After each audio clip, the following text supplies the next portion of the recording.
Hi, my name is Lauren Windle. Thank you so much for inviting me to speak with you guys about addiction and recovery today. I have a degree in neuroscience and a master's in addiction studies, and I also run a 16-week recovery course from my church in West London, where we work through all different kinds of addictions with our guests, and we hopefully get them to a place of freedom using the 12 steps of recovery, which I'll talk a little bit more about later, and also the Bible and God. But none of that would have prepared me to give a talk like this, like the years that I spent as an active alcoholic and drug addict. I'm now 6.5 years sober, so we'll unpick a little bit more of that story as we go through as well. But I've got a few questions from you guys already, so I'm gonna work through those, and then we'll be delighted to take some more questions afterwards. So first of all, when we look at substance abuse, like what is substance abuse? It's basically when a person is using any illicit, illegal drug to get a high, but it can also be a drug which is legal, which is prescribed, but they're using it above their prescription. Again, so outside of the sanctioned limits, and that's it basically. It's just using a drug in quantities that you shouldn't be using it in order to get a high. In terms of why people use drugs, people start using drugs because they feel good. They give them that high. They want to get a bit of a buzz. Different drugs do different things. Some mellow you out. Some give you more confidence or make you more sociable. And people often use those things as a crutch in order to help them in different situations. I suppose there's a difference between why do people use drugs and why do people get addicted to drugs. And I think what starts for a lot of people as something fun and sociable can turn into something which is really trapping them. And that's definitely what happened for me. For me, I had always felt quite self-conscious in social situations. So I'd really struggled to feel like I fit in. I always felt slightly on the outside. I never really felt fully welcome. And then I got to an age where people would offer me alcohol, and I just found that alcohol was really freeing for me. I found that the sort of anxiety that I felt when I was in a group situation, it didn't necessarily go when I drank, but I didn't need to think about it because the alcohol served as distraction. It sort of numbed it out, and I didn't have to feel it anymore, even if it was still there in the background. And that's sort of what I wanted. So I continued drinking, and I started drinking really heavily, and things really spiraled out of control for me. And I think the culture in the UK is quite dangerous around alcohol, where somebody can drink a lot and it goes unchallenged because, particularly for younger people, it's seen as normal. So no one will pull them to one side and say that this is wrong, why are you doing this, you're drinking and you're throwing up and you're not enjoying yourself and you're getting really hungover and you're forgetting things the next day and stuff. But they just let me get on with it because so many other people did the same. And that, I think, is actually really wrong. And it's a shame that we've gotten to ourselves to a society where that's the case.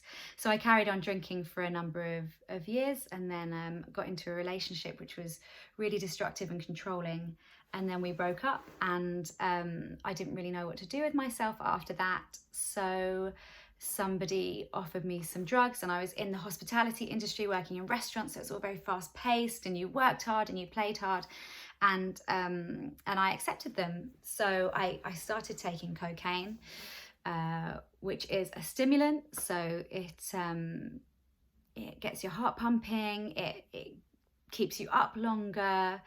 It means that you you just want to talk all the time. And the horrible thing about cocaine is that once you've taken it, nothing's enough. You can't get enough cocaine, you can't get enough alcohol, you can't smoke enough cigarettes or have enough conversations or stay up too late. It puts you in a place where you're satisfied by nothing, and that's really difficult. And so going back to the question of why do people take drugs, I guess in my case it was because I was in an environment where everyone was, and I wanted to be able to party with them and continue going with them. And I didn't have anything else in my life that I really cared about at that time. So I just took drugs. I became addicted quite quickly, I think. And the reasons why people get addicted can really vary. And there's no real way of knowing the difference between someone who'll be able to take a drug and then just leave it, and then somebody who's going to take a drug and then become reliant on it and not be able to stop taking that drug. There are lots of studies about it, there's lots of research, and there are definitely protective measures, protective factors around someone that can help stop them from getting addicted, such as a really stable family life, loving friends, a person who has invested in their educations. So somebody who has a lot of other things, a lot of like life capital, and other things to focus on, is safer from becoming addicted, but not completely protected. Whereas somebody who has had less education, less family involvement, hasn't been engaged with church, hasn't been accepted, has gotten in with a difficult peer group, who's surrounded by other people taking drugs, they are often more likely to become addicted, which is a shame because they often have more struggles in their life anyway if they don't have a stable family home. So it doesn't sit right with me, the injustice of that sort of compounding of those things. But that's a different topic altogether, the injustice of addiction. So what is addiction then? Addiction is a pattern of compulsive behavior where you prioritize the thing that you're using over other things in your life, even when there is plenty of evidence why it would be better for you to stop. So if you can see that actually alcohol's not helping you, or you're losing money gambling, or any of those things, but you continue doing it anyway, it's not logical or anything like that. It's just that's sort of what an addiction looks like.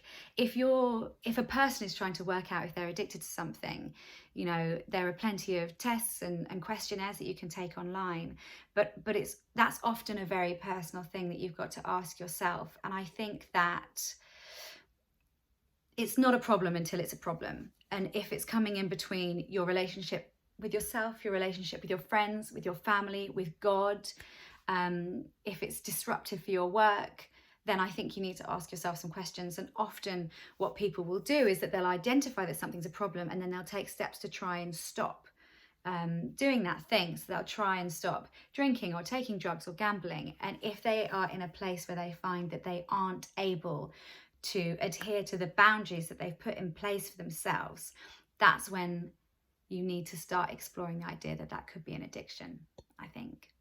And for me, I realized, because I put those things in place, I told myself, tonight you're just going to have one glass of wine, tonight you're not going to take any drugs.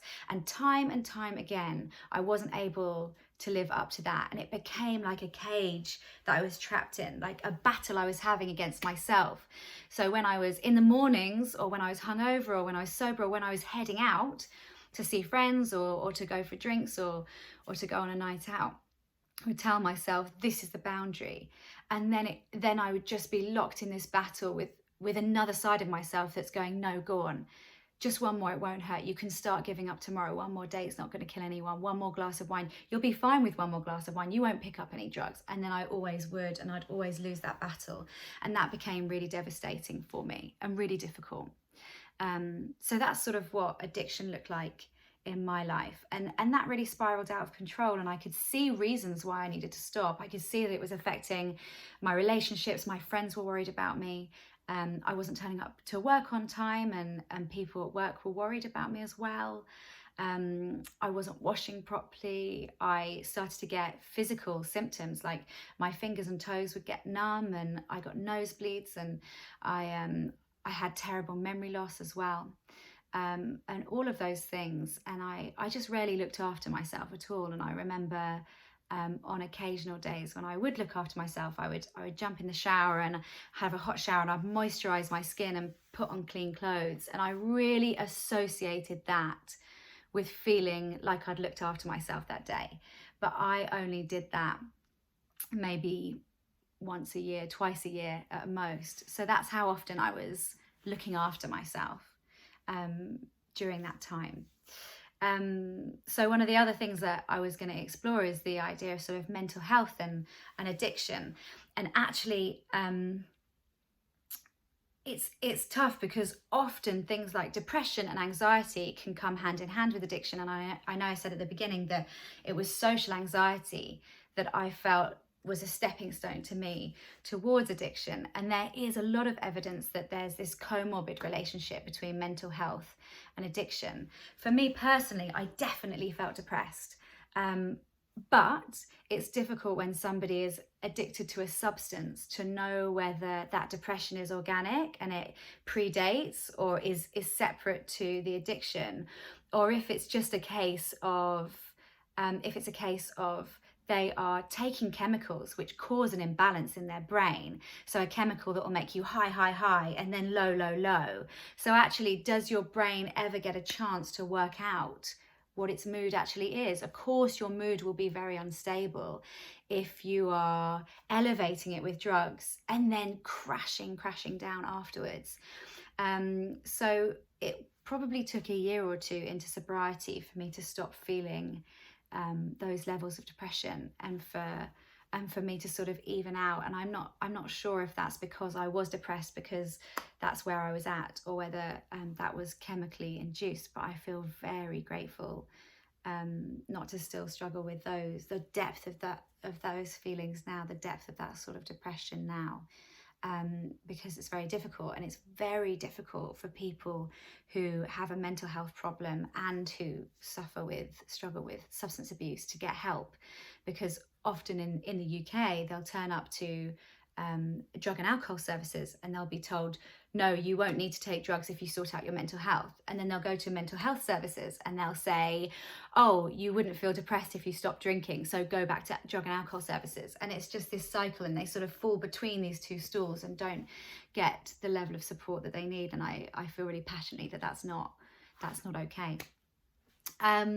So then I eventually, some of my friends pulled me to one side and they said, they effectively staged an intervention. They said, we can see that you're not happy and you keep making these bad decisions, and we want to be able to support you, but we don't know what to do anymore. So they asked me to go to a support group. So I went to a group for people who take cocaine. It was a 12-step fellowship group. And I walked in and I wasn't sure what to expect, and I didn't know if I was going to enjoy the group and the meeting, and I was scared and I was worried, and I didn't want to have to admit that I had a problem. But I also sort of thought I still wasn't convinced that I was bad enough to be in a room like that with those people.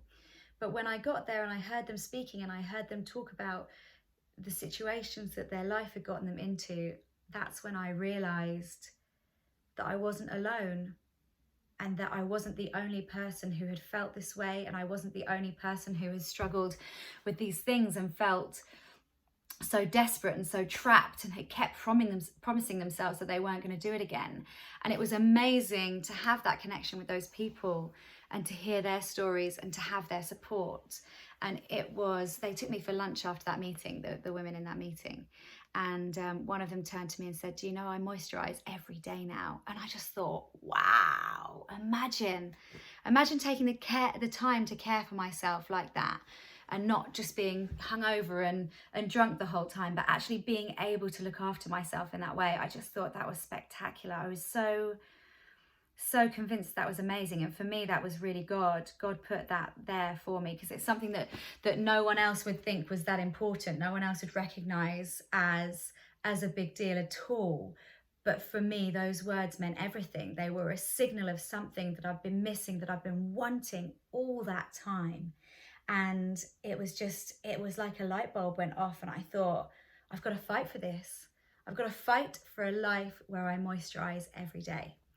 And people talked about this higher power, and they encouraged me to identify what my higher power was. So I turned up at a church and I asked for prayer, and they were so incredible and so supportive.